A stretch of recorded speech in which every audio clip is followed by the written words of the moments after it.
Welcome back, everyone. Tom Grisafi, AgBull Media, AgBull Trading. Well, we have something special today. So often I hear with clients, they're always talking about labor. And up in North Dakota, in Minnesota, or anywhere in America where you need a lot of workers, you talk about getting people from overseas and doing it legally. So I stumbled upon a young lady who does this for a living, and it started because there was a need, and she's going to tell you all about that. So we will bring in young Maxi Field. She's up in beautiful Grand Forks. It looks sunny up there. Maxi, welcome to the show. Thanks for having me. It So is sunny today. it is sunny. I can see it. Well, it's probably 0 degrees up there and sunny. I think I stumbled upon your website on Facebook, and it made sense because working up in North Dakota, I have so many clients who are really need labor during sugar beet harvest. So let's start with a little bit about yourself. But once we do that, then we'll get into. I don't think other farmers, like a lot of people, are going to listen to this from the Midwest. I don't think they realize how intense sugar beet harvest is. But we'll get to that first. Tell us about yourself and how you ended up in Grand Forks, and a little about yourself. This wasn't your plan, right?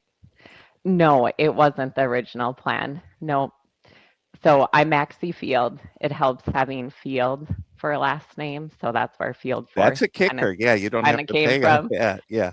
Yeah. So I'm a nurse by background, actually. And I had worked in Bismarck, Mandan, more Western North Dakota before moving back in my home area of Grand Forks. My husband and his brother farm around here. My dad and brother farm, and they have utilized foreign labor for 10 years, I think, on my dad and brother's own farm, and then my husband's farm. They've utilized the foreign labor for over 15 years, so quite a long time, but primarily through the H-2A program.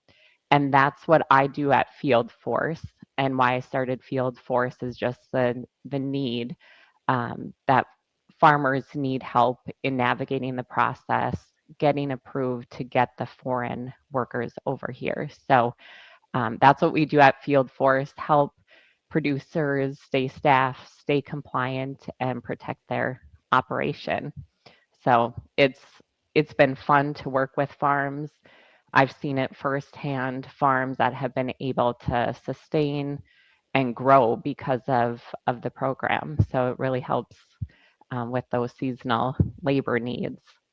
And why do I feel like um, your husband and your brother-in-law were trying to get help, trying to get help, and you're like, hell with it, I'll just do it myself, and that's how this Yes. started, right? Yeah, Scott was actually the one a few years ago. He was like, I really think, the H-2A program from what they've experienced has grown. And it has. In 2012, I think it was about 85,000 certified job or positions in the US. And last year in 2025, there was over 400,000 certified positions. So it has really grown. And, you know, it has to be peak season. So those harvest needs, planting, um, cattle guys, calving season, that's, an example of their kind of peak season. So it's farms, ranches. I have a client that is a custom harvester that's going to be utilizing it for the first time this year. So it's exciting to see it grow. Since I grew up on a farm, I know what the farms face in their labor needs, and it's fun to help farms when they're utilizing the program. Just a different kind of, there's all the rules and regulations that are set with the program, but it's fun to help the farms work through things that we've experienced on our own farms. And what do you do for this, or we had this come up. So really troubleshooting those different things that come up throughout the year and while they're filing. Absolutely. And so you started this like every company, Maxie. It must have started small, right? Like, hey, I'm going to do this for you, Scott. I'm going to do it for my family, and then word of mouth. Like, it's a real company now, and now this is what you do, right? Yes, definitely word of mouth is the biggest thing. And a lot of farms, ranches that are switching over to me. It's a little bit of pressure when someone switches over that's used a different agent before. But I've gotten positive feedback because you know, I I get it and I make myself available to the farms. Um, so I might not have been in a tractor doing the actual farm work. I mean, my dad put me in a tractor before once. I don't know, maybe that was a sign. Was it But punishment or yeah, for fun, right? punishment. Yeah. Right. And, if it weren't for the H-2A program, I probably would be in a tractor all, spring through harvest. So, Hmm. And let's just start from the beginning. So I have your website here, and let's just say someone goes to fieldforce.com, right? yep. And um, what did you want to talk about on your website? I never thought about the cattle part. I think of you guys up there with sugar beets. But Yes. someone comes across your website, what are they saying? They got to be saying, "How do we start?" Right? How does this work? Yes, if you're wondering how to start, there's the contact section there that's my personal cell phone. If anyone wants to reach me, they can email and just explore the site. And then I would say the timeline is very helpful given that there's different rules from when you can start filing. So if someone needs someone for beet harvest, for example, they would put in the date, maybe want the need is for September 1st. Hmm. Then the timeline will show you when you need to, start filing, which is what I do for the farms, is file the paperwork. So there's some things that need to be in place before we start filing, especially for first time users of the program. So the timeline is helpful just to kind of get an idea of, okay, I'm thinking about using it. This is when, our peak season starts, when I need the help. And then it goes from there with the timeline. Hmm. And And then, oh, sorry, go ahead. no, no, I just think most people biggest hiccup would they just be scared to get started, right? Yes, yes. I would say it's scary for people when they're like, I think I need to use it, but I'm not sure. You know, a lot of times there's like a dad that wants to retire, the son might be taking over, they need some help. But where do you bridge that gap with the labor? And you have to prove and show that you are unable to hire domestic workers for the position. So I didn't know that. yes. How do you prove that? That's interesting. So, North Dakota, for example, once you file the job, they will post the job on job service. It goes through them so that people can hire or apply online. And then some farms, have their own sites that they advertise to get help for. So you have to show that you were unable to hire a domestic worker, and the farms, the operators, I have to submit a recruitment report for them. So if people ever say, "Oh, the H-2A program is replacing, U.S. Local people, labor or right? domestic labor," it's not. The farms have to show that they were unable to hire any domestic workers. And I think I saw, so last year there was about 415,000 certified positions. So all those positions would have been posted for anyone in the US to apply. And out of that 450,000, only 182 domestic applications were received. So I think I did the math. It was like a 0.04%. So Hmm. Well, that's that kind of that a that explains it right there, Maxie. That yes. so you say, okay, we someone says I need three people, and you're like, all right, we're going to post this on Indeed or these other websites, and if you don't get qualified people, you're like, well, we tried. It's literally that simple. Yes, and most of states are different from where they post, but a lot of times it goes right through the state that the operation is in for the job posting, on top of what the farm does themselves for the job posting. That's interesting. I did not know that. Let's talk a little bit about your area. You're up in Grand Forks, North Dakota. People are, you're famous for hockey, obviously, but I don't Yeah. think people realize how intense the sugar beet harvest is. Can you talk about that? Because you're in that business, and your website here. Oh, I just missed the picture, but the picture of the sugar beet just went by. I would imagine a lot of people watching, if they had to pick in a picture what a sugar beet looks like, they wouldn't even know.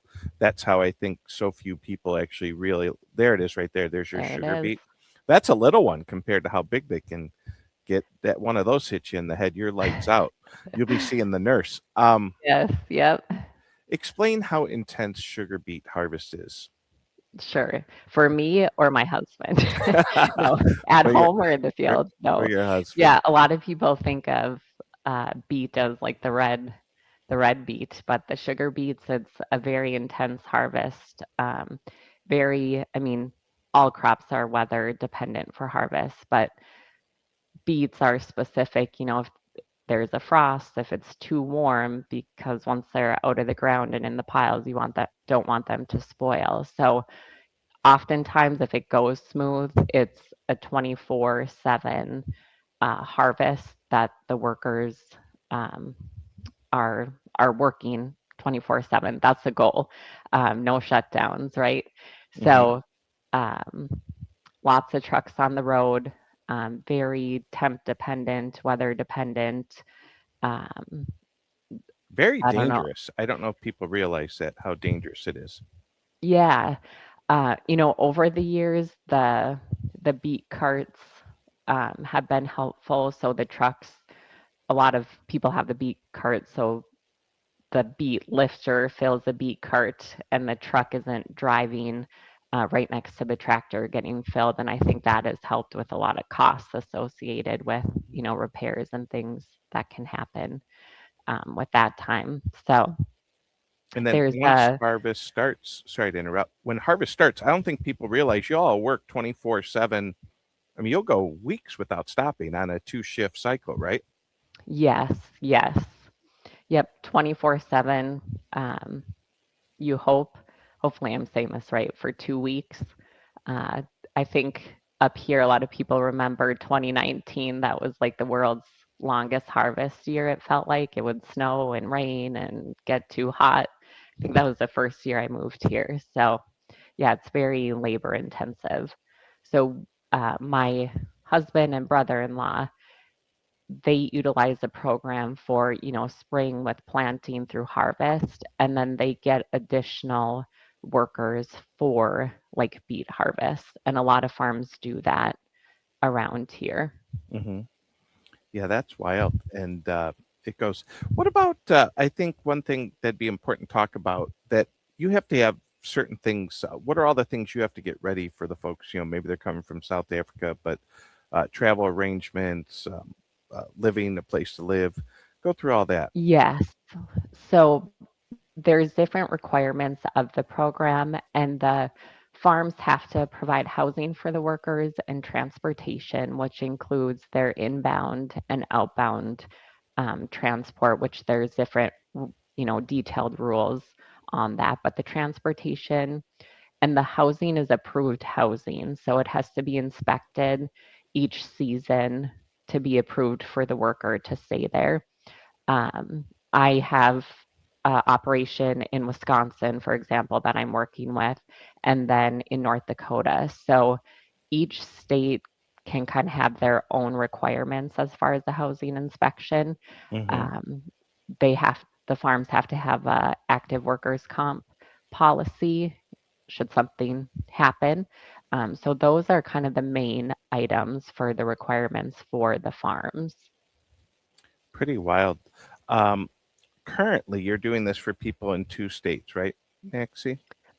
Three Three. states. We Yes, North have, Dakota, Minnesota, and Wisconsin. yeah. But where else do they do this real bigly, as President Trump would say? Texas, California has to be massive, right? Yes, I think Florida is one of the Of course, main yeah. states. There's Oregon, Washington. They're big utilizers of the H-2A program with all the orchards. As far as countries, there's like a list of countries that the workers can come from. Mexico is the main one. That's on the top of the list for the workers that come in. Around here, most farms use workers from South Africa, Brazil, and Mexico. Hmm. And how long have you been doing this?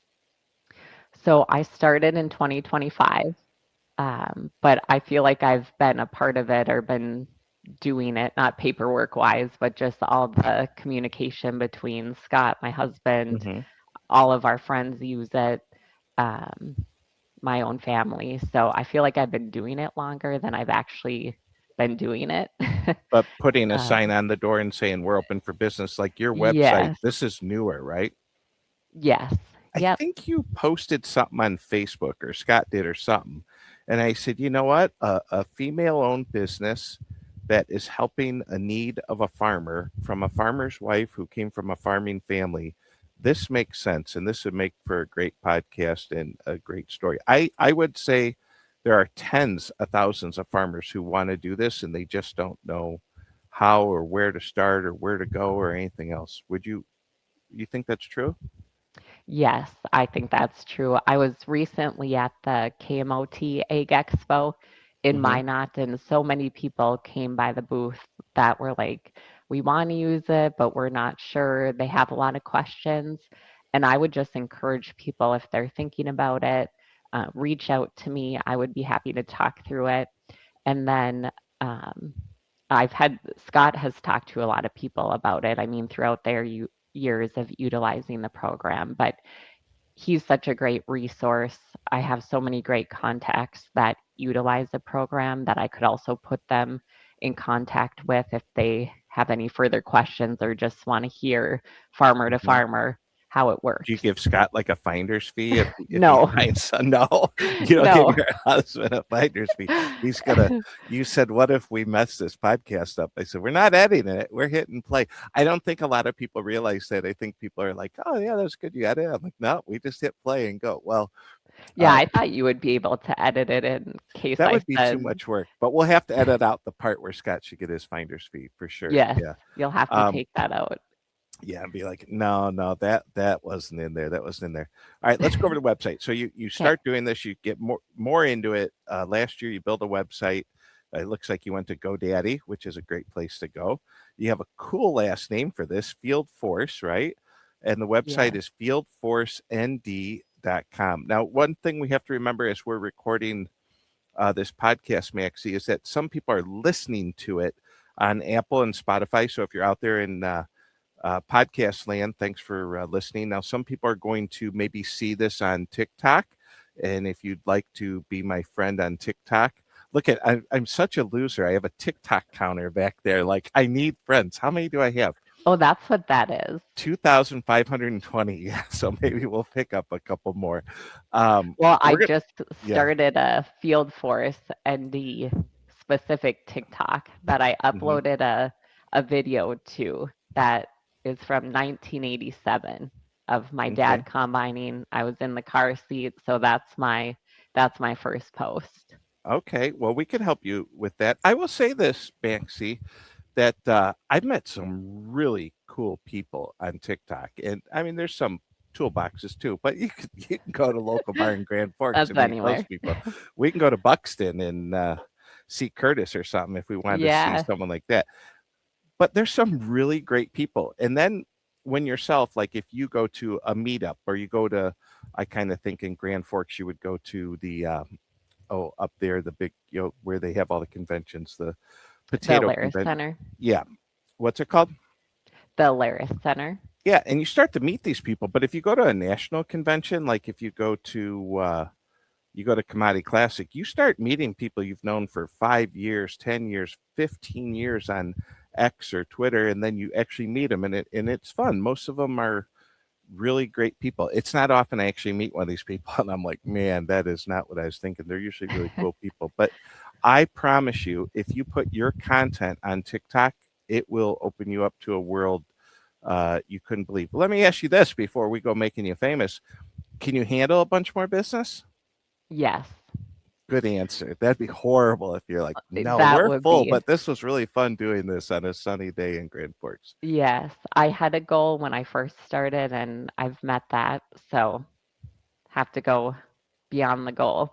I Absolutely. actually think Scott had said when he first met you, he said he had listened to you for a long time and knew your voice. And I think a group of them were out to eat, and he said there was this guy behind me, and I thought that's Tommy Grisafi. Yeah, that's a Is true that story. accurate? Yeah, we were. I barely remember it, but I was drinking. Those boys, Curtis and Scott, were downtown, and they were in Chicago for the Farm Journal annual meeting. And I used to be on a show with my friends at the Lynn Group, and the Lynn Group is the primary place your husband does a lot of business with. He also is a commodity broker beside being a farmer. And Gordy Lynn had this thing called is like a squawk service. And so Gordy Lynn let me be on this service. And that's actually, believe it or not, how I got in the media was that Okay. Gordy Lynn let me be on this, it's called Futures Line. And they still have it to this day. And your husband turned around and asked me my name. And I was like, yeah. And I kind of forgot about the story. And then they said, you remember that time in Chicago we went up to you? And I kind of didn't remember.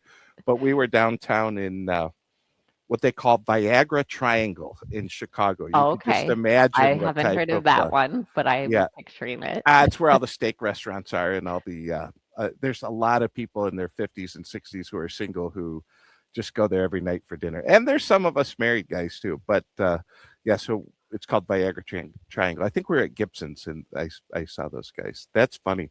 Yeah, Yeah. media do some interesting things. And for a business like yours, it doesn't matter if you're in Grand Forks or if you're in Texas or if you're a few other places. But when we get off the air, I want to tell you a few places where I think your video will do really well. A few people I'm associated with, and I think the best thing we could do to promote your business is say some really cool little one-liners, because we're then going to run this podcast through AI, and it's going to, like, we're actually pre-planning this. Say something you want someone to know about your business.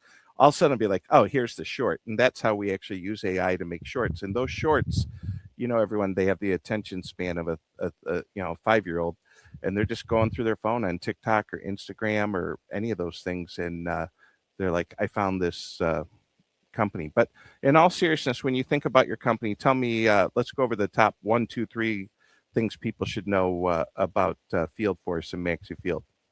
Sure. So I think the first is that You I'm didn't know there was going to be a accessible, test. You're like, I didn't right? know there's going to be I a didn't know test. there was going to be a test. All I right. think Answer. history? This is No. pass fail. Let's go. Sure. So first and foremost, I'm available for my farms, my current clients. If they need something, if they have a question, not sure what to do, they pick up their phone and call my cell phone. They text me. So I'm available to my clients, and that is important to me, and the service that I offer. And then, second, I would say trust the process. If people have been using it and maybe their workers haven't worked out or haven't been a good fit or they're scared to use it, just trust the process and, take on some feedback, that field force from our own experience that they can take on. And then the third thing, we've talked about it early, but this is legal seasonal labor. So it doesn't feel a full-time need. It's legal seasonal labor when you've been unable to find the domestic workers. And we help the farms navigate the paperwork to get the workers here. And let's take it from So the those top. are three. I think you did well. We'll give you pass fail. You pass for sure. Okay. So someone listening to this, prior to a client, or I'm going to put this out in public domain, and then we're going to rip it for shorts. They go to Field Force ND is the website, right? I'll Yes. pop that right here, fieldforcend.com. And they go to it. What would like the process be start to finish? I mean, do people think like, hey, I'm going to it, I need someone in 2 weeks, and you're like, that's not how this works? Talk about that a little bit. Sure. So Realistic expectations. So the earliest that I can file a job order is 75 days before the date of need. So it's 75 to 60 days before their start date. So I always tell people to keep that in mind if they're thinking about it. And then they would fill out an application for field force. And if they've used the program before, I actually put as much information and make it as easy as possible as I can for them if they're switching over. For brand new clients, they usually have to fill everything in. So you do the application. There's a couple items that need to be signed to get started, but it goes fairly quick.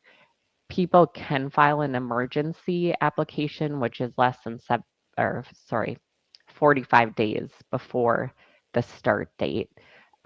So if people haven't used the program before and they're like, oh my gosh, what am I going to do for, spring's work, they can reach out and, we could potentially file an emergency petition.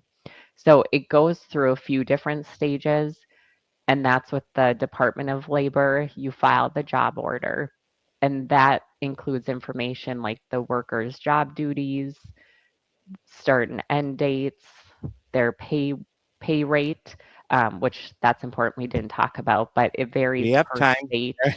Where there's Are no we out of commercial. time? No, we have plenty of time. Oh, That's what's okay. great about a podcast. We can We could go do roving. another one that We talks can go about, 3 hours long. Let's keep going. yeah, Talk about that real quick because it's important to you.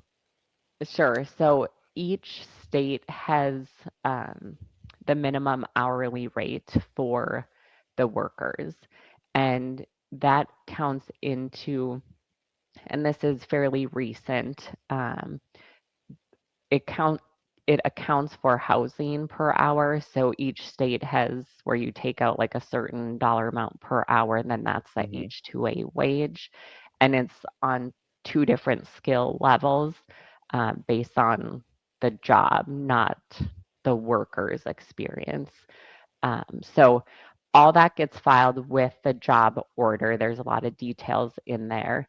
Then once the state approves or the Department of Labor approves that job order, then it goes on to the next step of getting that job certified. Once that job is certified, and included in that is like your recruitment report, where you prove that you're unable to find domestic labor, then we can file the petition. And the petition is what, once that gets approved, what the workers in the other countries utilize to get their visa. So when they get their visa, this is a seasonal position. So say it's March 1st through October 1st. Those are the dates that they're approved to be here working. And there's a few time frames of when they can start working, or the earliest that they can be in the US, and then a time that they have to leave by. So that's kind of the three steps in getting approved to get the Hmm. workers here.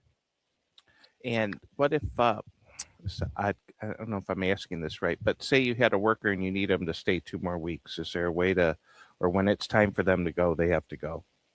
So if there, you can file to get approved to have like the date extended. So say you get into the 2019 beet harvest and it goes for what feels like about 5 years, Hmm. you can request to have it approved. Um, I'm not sure if that wording is right, but you can request to get it extended for them to stay. But if the job order ends October 1st, for an example, and you're not done with harvest and you don't file an extension to get the worker to stay, they would have to leave by a certain date. Hmm. Let's talk about. We've heard a lot in the last few years about border insecurity. How much have things changed under the Trump administration? Or not that this is a hit piece, but it's real obvious the border used to be a lot more open, right? So I would imagine you even more of a reason people would need their ducks in a row and need help doing this. Correct? Yes, you always want to make sure you're doing all the right things and what's required. under this program. But the H-2A worker, they come over on a non-immigrant visa to work for the specific job for a specific amount of time. For example, if someone's approved to come over to work for, you know, Maxi Adams Farms, for Hmm. example, they can only work on my farm unless, they were to request a transfer and that gets approved or something like that. But it's very specific on, they're coming over to work at my farm for these dates. They, um, with the USCIS, sometimes they'll interview. Most recently, under the Trump administration, there's been a lot revolving around truck driving with foreign labor. So we've been seeing with workers that have come over to the US for multiple years for this upcoming season have gotten pulled in to interview more in detail about truck driving. Um, before they come over to get Hmm. approved or denied. So a few changes. I think with the program, each year something comes up, there's different changes that we have to stay updated on to make sure we're compliant with the program. Hmm. And a silly question, but before you started this, how many people did you know who were doing anything remotely like this organized? Um,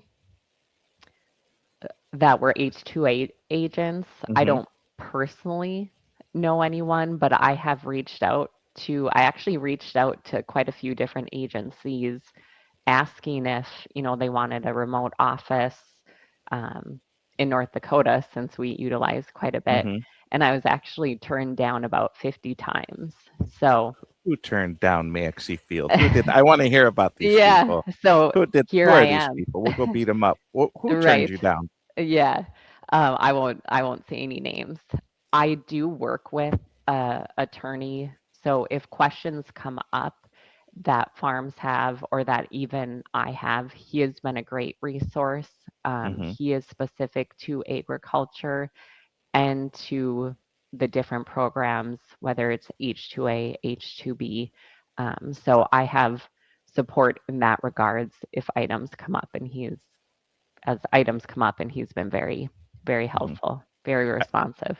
I think of that lawyer, and I can't help but think of that semi that was going the wrong way down the highway for a while. I mean, the whole time we're doing this Yeah, podcast, I just shoot. see that semi going down the wrong way, and they're like, "That's what happens when you don't really have a license in the United States." And Yeah. well, we And want to. I've been, just with, I had mentioned there's a few return workers that Hmm. have are now having, they hadn't been interviewed before, but are interviewing this year more in depth at the consulate.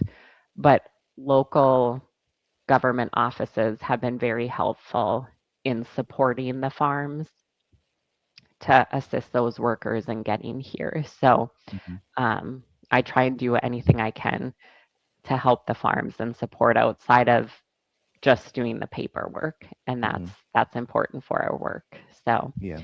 It. I had just thought of something else. Yeah.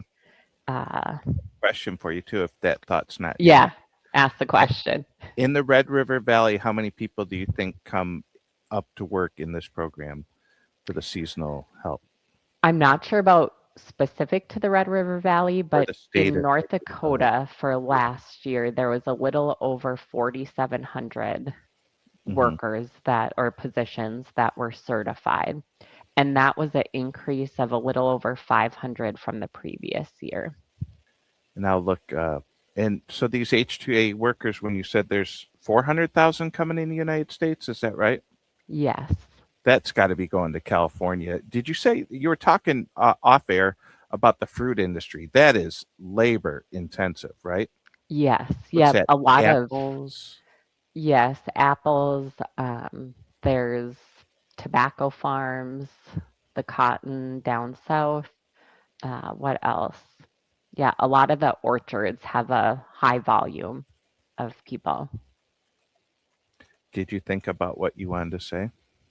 I didn't. No. You know you will the second we get I done. know after we get off, I'll think That's of right. We it. were Yeah. talking about labor, and how there's just I'm thinking that maybe it had something to do with different states have different laws. I kind of wanted to touch on that a little bit. Like, how much different is it to get someone who's going to live in the state of North Dakota versus Minnesota? Is that a question?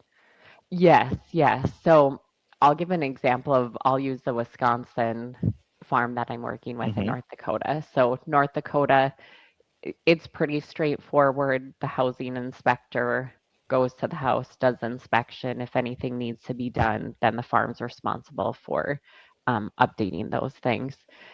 In Wisconsin, if the house is on well water, the well water has to be tested, and then the housing has to have fire. Um, the fire department has to inspect it, and then they also have to have a isolation plan. So, say a worker gets sick and they have to be like quarantined, the isolation plan has to specify, okay, we'd use this hotel. You have to make sure you put in there that you're, checking in on them, or someone is, that you're providing them food and water, or making sure that they have access to it. So that's a few things that I've seen that it's like, okay, this is different. My Mm-hmm. first clients were in North Dakota, so I know that process. So it's fun to see other, states, or learn about the different requirements in the other states. The Department of Labor, their different requirements, that doesn't really change per state. I mean, the housing inspection is one thing, but the, minimum wage rate, that is set for all the states. So you can't go or, divert from any of their regulations. Mm-hmm. I pulled up an H-2A position map on the internet in Florida. Holy moly, 47,000 jobs. So of this big number you had of like was it 400,000? North Mhm. Dakota and South Dakota aren't that many. It's California. It's definitely in the orchards. I mean, it's all over the Carolinas. I'm actually surprised on how many people. Texas, real big. These are big numbers. I mean, there's got to be other people, but no one's going to have as cool of a name as you. I'll tell you that. Field Force, that one gets it. So, well, Yeah, lucky for the last name. yeah. As we wrap up, well, thanks for coming on. And I do know my own clients, your husband's clients, your social media. What do you want people to know or you know feel this process? Like, what's their when you meet someone, they're like, I always wanted to do that. What's the but? Like, why didn't they? I think they're just scared of all the different processes that they have to go through. And then I would say the housing, sometimes people aren't sure what to do for housing, but we work through that. A lot of times we find an apartment that's nearby that, they're able to rent from. Some people, there's a lot of rural properties out there that people will invest in to utilize as their housing. Kind of like when someone's kids they think they're going to have three kids go to Fargo to NDSU, and they're like, let's just buy a little house downtown, right? And they'll live there. Yes. And then their Yeah. friends will live there. Or a perfect example, that's Mayville. I can't tell you how many clients, parents have bought home in Mayville while the kids go to school, and then they rent it out, and then maybe they sell it, maybe they rent it out. A Yeah. little opportunity there. Are there any tricks, in your few years of doing this? What's something you're like, boy, I didn't know? What was a hiccup that happened? You're like, wow, I wish someone would have told me before I started this. Um, I'm not sure if it's a hiccup, and I wouldn't say it's always predictable, but the return workers that have run into issues with getting back here when nothing new has come up, where I've had to reach out to like Hoven's office here in North Hmm. Dakota Hmm. for some support, that was surprising, and it's been very time intensive for me to assist the farms, to assist to get their workers over here. And I Hmm. think that's the goal with the program for the farms, and what I want them to see. And I preface this with, if they haven't been able to find domestic labor, if they're utilizing the H-2A program, the goal is that you'll have your workforce that comes here works for your farm. And then next year, if you use it again, those same people, or at least a few of them, will return. And that's what we have is those tips and tricks to help these farms be successful so they can have return workers to their farm. I think my brother had just, we were talking about it last week, has had someone that's been coming to him for 8 years straight. And that's Mhm. really fun to see. And a lot of the workers, it's not home for them, but it ends up feeling like home for them. And that's environment that I want the farms to see um, become for these workers.